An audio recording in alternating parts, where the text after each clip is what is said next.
The pleated air filter removes dirt and debris before they can enter your chainsaw's carburetor and engine. The filter should be inspected often and replaced at least once per year, or more as needed. A damaged air filter will allow debris to pass, which can plug the carburetor or cause serious damage to the cylinder and piston. A plugged air filter will restrict airflow, causing reduced engine performance. Replacing the air filter is a repair that you can do yourself, and I'm going to show you how. Hi, I'm Mark Socha. Do-it-yourself repairs like these are easier than you might think. From lawn machines to cordless drills, kitchen mixers, Outdoor grills.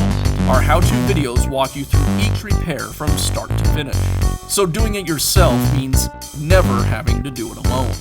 Let's get started.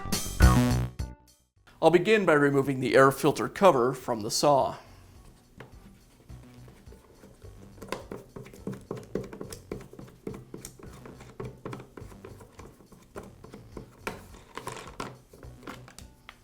Now remove the air filter. I just simply pull this wire lever down and the air filter will lift out of the way. Now I can install the new air filter. I place it onto the air filter base, making sure it's aligned, and lock it in place with the lock lever. And I'll finish up by reinstalling the air filter cover.